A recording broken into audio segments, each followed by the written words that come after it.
ദൂരത്തിരുന്ന് വത്തിക്കാനിലെ വിശുദ്ധ പത്രോസിൻ്റെ ബസലിക്ക സന്ദർശിക്കാനുള്ള അവസരമൊരുങ്ങുന്നു. ബസലിക്കയുടെ സംരക്ഷണ പരിപാലനത്തിനായുള്ള ഫാബ്രിക്ക ദി സാൻ പിയത്രോ ടെക് ഭീമനായ മൈക്രോസോഫ്റ്റിൻ്റെ സഹായത്തോടെയാണ് അതിസങ്കീർണ സാങ്കേതിക വിദ്യയോടുകൂടിയ ഈ പദ്ധതി ആവിഷ്കരിക്കുന്നത്. വത്തിക്കാനിലെ വിശുദ്ധ പത്രോസിൻ്റെ ബസലിക്കയുടെ മനോഹാരിത ഡിജിറ്റൽ സാങ്കേതിക വിദ്യയുടെയും നിർമ്മിത ബുദ്ധിയുടെയും സഹായത്തോടെയുള്ള ആസ്വാദനത്തിന് വഴിയൊരുക്കുന്ന പദ്ധതിക്കാണ് തുടക്കമായിരിക്കുന്നത്.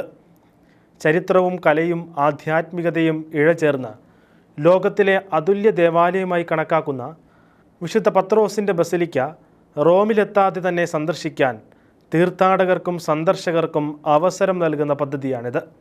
ഡ്രോണുകളും ക്യാമറ കണ്ണുകളും ലേസർ സാങ്കേതിക വിദ്യയും ചേർന്ന് ദേവാലയ ഉൾവശത്തിൻ്റെ 4 ലക്ഷം ദൃശ്യങ്ങളാണ് ഒപ്പിയെടുത്തത്.